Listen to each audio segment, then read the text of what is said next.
behind the scenes here. We're not recording on the same day that we did About Time.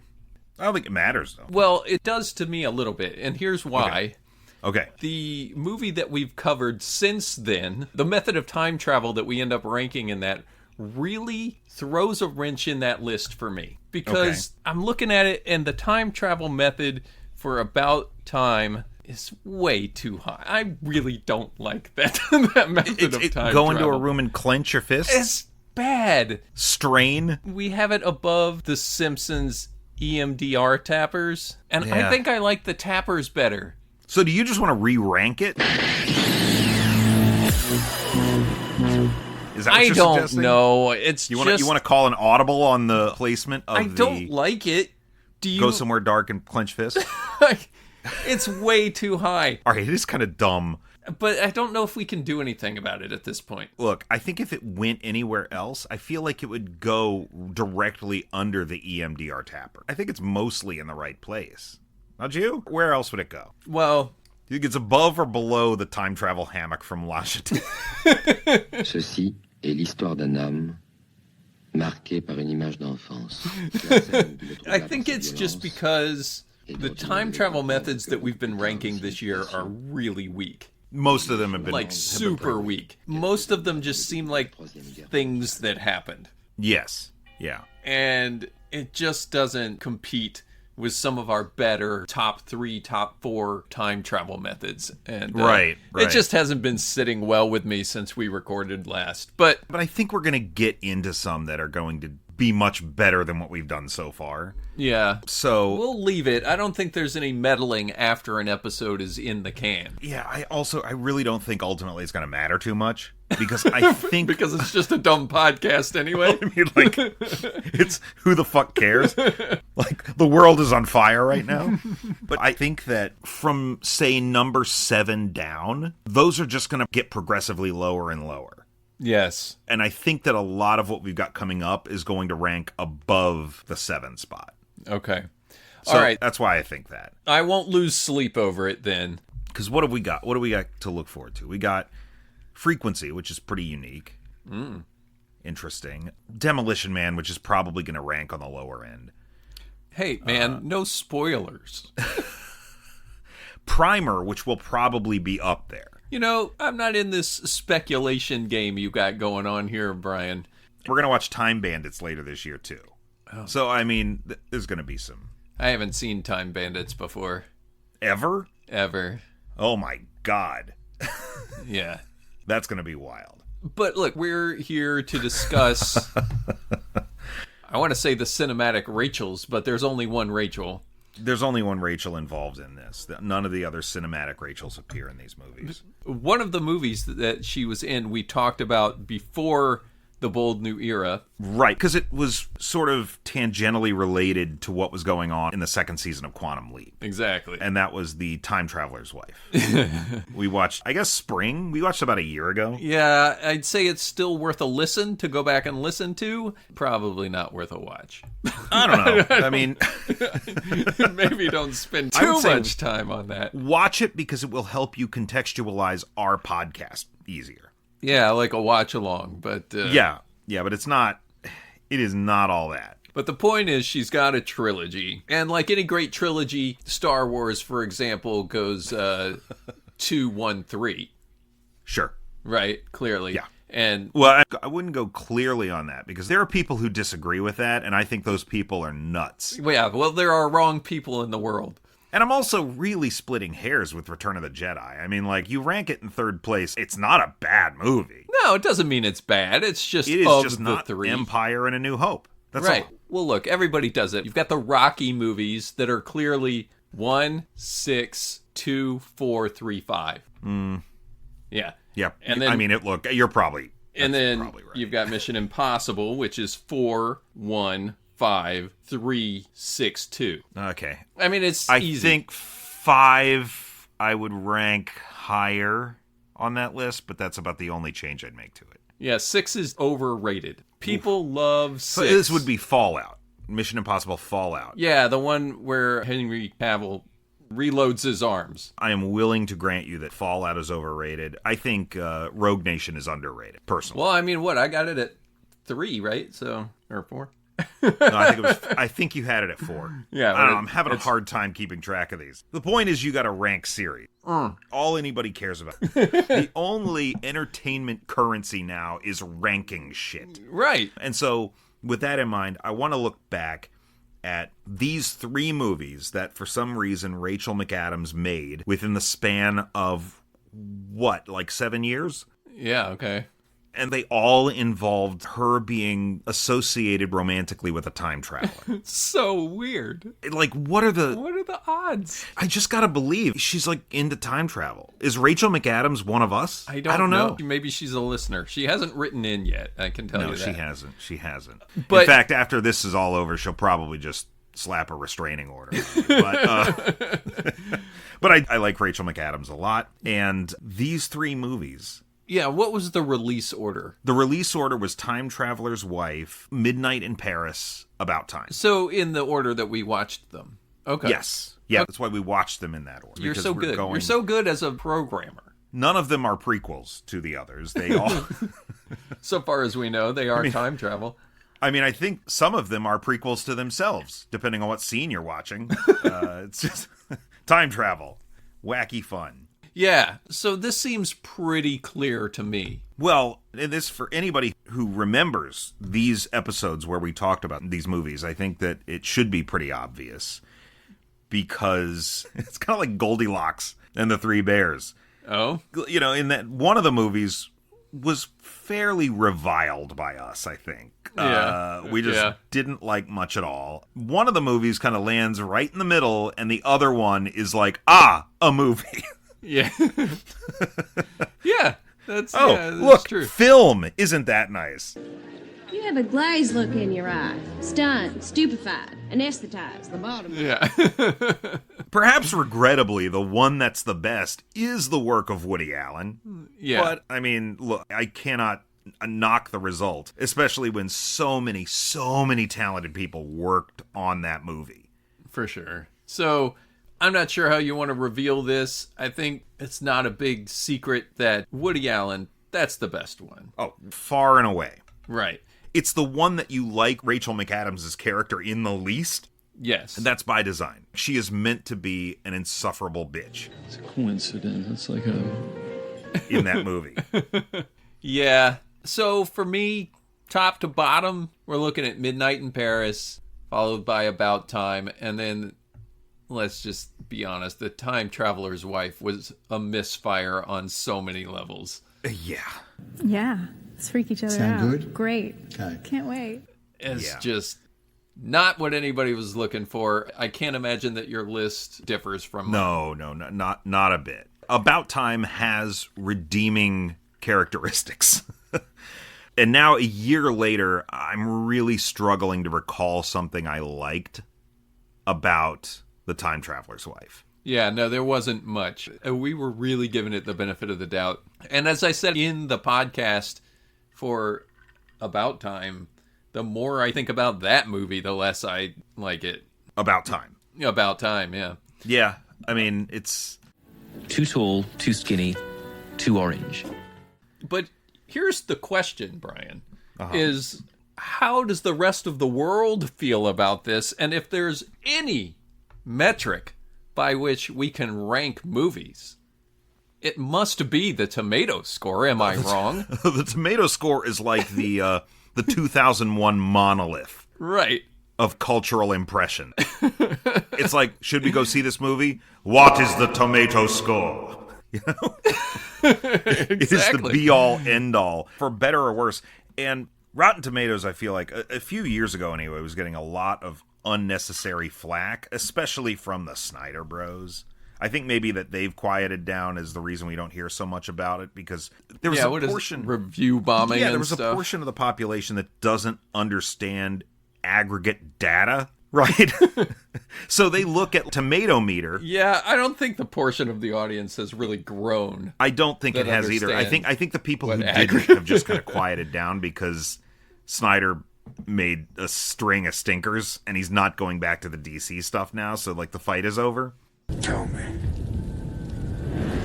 do you bleed? But Right. there are people who would look at the tomato score for a movie and see, oh, it's 96%. Well, it's not that good. It's not saying it's in the 96th percentile of all movies. It's saying 96% of the reviewers who watched it had a favorable opinion of it. And that favorable could have been, it was fine, to it was the greatest thing I've ever seen. There is a span there, but Tomatoes is either breaking it down to, was it a good review or a bad review on the whole? And then if it was good, it goes in one pile. If it was bad, it goes in another, and we're giving it a percentage based on that, right? So it is simplifying things. Right. But the whole point is, isn't that what you fuckers wanted? Like, didn't you want to not have to read shit? Wasn't that the whole point? Okay. All right. Calm down, Brian. I'm sorry. I just there's a lot of All right.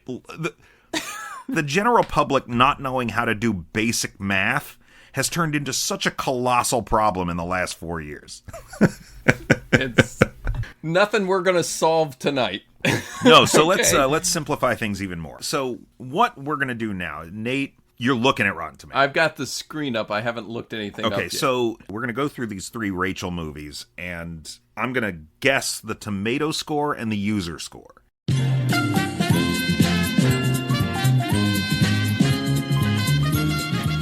Right. And I'm going to make a game out of Okay. it. Okay, so you're going to see how many points you can score. All right? This is I will go as far into the future as I have to score. This is a backdoor launch of another podcast idea that I had. Okay. Okay, so you're going to try and guess the score of this movie, and if you are within 3 percentage points Jesus. of that, you get 1 point. Okay. Okay? And if you hit the nail on the head and get the exact number, you get 5 points. Okay. Okay? Now, if you happen to hit within the percentage points on both the user score and the critic score, I'll add a point. Okay. Dead on both, you get an extra 5 points. Oh, wow. 5 points for doing something statistically impossible. 5 and 15. Okay. The scoring metrics are up for debate at the No, moment. I think I think it's fair. This is fine. This Okay. is fine. It just feels like something I should get 100 points for. So the best you can do is 15. Okay. All right. So it's good we're doing a soft launch on this. All right. Got to work out the kinks a little. Let's start with the first of the movies, which I think you have a little bit of an advantage on here because I feel like we looked at it those many months ago. Yeah, but I don't remember it. The only one of these that I have any real, I think, good shot with is probably Midnight in Paris. Mm-hmm. And that's only because it was nominated for like an Oscar. I mean, it's, you know? Yeah. Just to clarify, in my actual podcast, the people making the guess will not have seen the movie. They will have to guess based on the conversation had by the 2 people that did see the movie. Oh, wow. Okay. And wow. then they get to score after it. See, and this is a good one, too. It's a pretty good idea. Yeah. That's a pretty good idea. I'm going to call it Spoiled Tomatoes because the movie is spoiled for the player because they haven't seen it yet. The player should probably just not have any interest in watching this to begin with. Well, yeah, you have to, when you bring them on, you have to know, like, hey, this movie's going to be spoiled for you. Are you okay being a contestant on this show? Okay. Because it's, spoiled tomatoes. All right. So, The Time Traveler's Wife. All right. What is the tomato score? Now, we remember how terrible the chemistry was between the 2 main actors. The chemistry wasn't good. The story was bland. And there were elements in there that were really problematic even when this movie came out, I feel like. So, All right, so no points for this, but do you feel like the user score is higher or lower than the critic score? I think the user score is higher. Okay. I definitely think this is the kind of movie that people would go to and say, oh, it was so romantic, or it wasn't that bad. So I think it's probably higher. I still think they're both below 50%. Okay. I think that the The critic score, I'm going to give it like a 28%. Okay. That's what I'm going to guess there. And I'm going to guess that the user score is around 35%. Well, round 1, you have scored 0 points. Was I at least right that the user score is higher than the critic score? Yeah, should I give you half a point for that? I think I'm owed something. That's right. $5 for you. The Rotten Tomatoes score with critics for The Time Traveler's Wife is a balmy 38%. Oh, wow. So I was right around 10 percentage Yeah, points you're off 10% off. Yeah. Okay. User score is higher than that. Do you want to take another stab at it for 0 points? 53.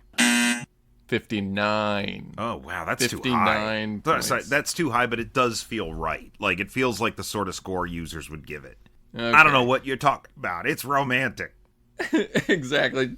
God, they're so bad. I have to sit here and look at the poster, and it's so bad. Where he's, like, laying on her. Isn't he, like, laying on top of her or something on the It's poster? so and bad. she's, like, looking at you? Yeah, because the picture is taken in landscape, so she's laying on the on the bed. But then it's a poster, so they turn it. Now he's hanging upside down.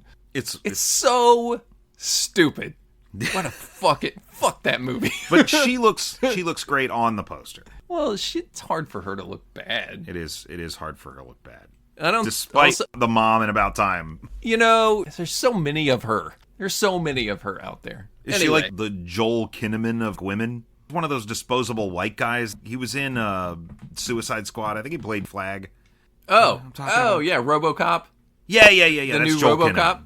Yeah, Like he's one of like a dozen different like white dude generic actors out there. My apologies to Joel Kinnaman and that guy from the second. And my Trump. apologies to Rachel McAdams. Okay. All right. So now we've guessed, and I'm going to read one of the worst reviews for the movie. Somewhere in that 59%, Brian, is horror fan number 4. Who says, got in there early. Yeah. Only the 4th horror fan. Horror to get a fan username. 4. I laughed, I cried, and in the end, I loved this movie. From the performances to the direction and the characters, this movie blew me away. Wow. Tim Treacle. Sorry, Tim. Sorry to out you like this in a public sphere. All right, let me find one more. Daria M says, it didn't touch the essence of the book, either by mistake. Oh, wait a minute. Is there more? There's no. That's weird. It didn't touch the essence of the book either by mistake. wasn't that's either- what that's what it says. It's like Lionel Hutz's business cards. So you don't work on a contingency basis? No. Money down. Like all the punctuation's in the wrong place on It this. is. That's all it says. It didn't. It didn't touch the essence of the book either by mistake. What? Thanks, Okay. Daria. Yeah, you summed it up nicely. And for a 5-star review from Brad D. Reminds me of Memento, but with time travel. It really gets to hit you with emotional revelations when he can pop into them anytime and place.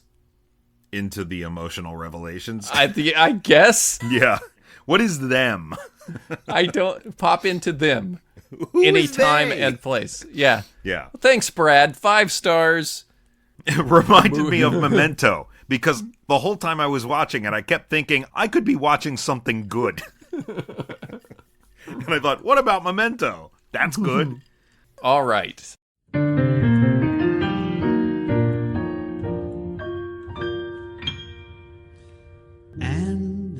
So let's go at it again here. Midnight in Paris, which was the second in the trilogy and our favorite. I'll start the same way. Audience score higher or lower than critics? Audience score is lower on this one, I think. Okay. Because the critic score on this has got to be around like 92%. Is This that one's your gonna be guess? pretty high. 92%? I'm going to go 92% for the critic score, and I'm going to go 86 for the audience. Oh, Brian. Okay, so the critics score is 93%. Woo! So that is 1 point for being within 3 percentage points. And the user score is 83%, Oh! which is another point for being within 3 percentage points of the actual score. That's, hey, all right. And then what? I gave you a half a point the last time for being on that audiences liked it better. So at the moment, you're sitting at 3 points. 3 points so far. Okay, all right. We won't know if that's good because we have no metric. I think that's probably the most points I'm going to get tonight because that was my best shot. I think Midnight in Paris was the one that I felt like I could... You felt comfortable about, huh? Yeah. Although... Yeah, well, the next one's going to be one of these very middling... Well, I don't want to influence your guess here, but... Midnight in Paris, I mean, yeah, you said it. It's like it's certified fresh, and it was like a Oscar winner, right? The performances are great. The writing is great. The poster is way cinematography. better. The poster is amazing. It's beautiful. Yeah, everything about that movie slaps, man. I'm going to go ahead and read... I'm going to read a couple of reviews here that are not so flattering of the movie. Oh, wow. Okay. Probably people who felt like it was talking down to them. Maybe. This is from Thiago S. 1/2 star. Oh, 1/2 star. Weak movie. The script is bad. The scenes are bad. The cast is weak. And no one helps to improve this movie. The story is weak. And the movie should have much better relevant scenes to make the movie good. With weak romance. You know, if only they had made the movie good. And less weak. How often have we all said that coming out of a movie? Like, gosh, what about this but good? Now, to be fair, I had to translate that from Portuguese. Oh, okay. So it probably lost something. Maybe he watched it in English and he doesn't know English. Maybe he doesn't know. You watched a different movie, son. I don't know what you meant to write a review of. That being said, Lavera P also gave it 1/2 star. Long and very boring. Hard to believe it was only an hour and a half. Terrible writing and the dialogue is not engaging even slightly. Wow. At least that's a better written review. Well, like I say, I think the other one was just poorly Lost translated. in translation. Yeah, but it was funny. Which is, incidentally, Lost in translation, probably not a movie that Thiago would enjoy either. Okay, here is our most recent entry. Okay. This is going to be tricky, I think. Oh, this is a cute poster. See, now... It's a great poster. It's like a poster from the wedding day. Yeah. It's like the raining and the... And if you're trying to tell me that this movie was a story of the life of Tim, and then you're going to show me that poster and tell me it's not a romantic comedy? Yep. Okay. Like, it's definitely marketed. Okay, buddy. You're right. Okay, so which has the higher score, the audience or the critics? Certainly the audience score. Is higher? 100% the audience score is going to be higher on this one. Okay. Because even more so than Time Traveler's Wife, this movie, you'll watch it and believe that it was pretty good. Yeah. You know? Yeah. Right. Until we started talking about it, cracks didn't really start to show, right? And then our opinion dropped the more we talk about it. Yes. Yep.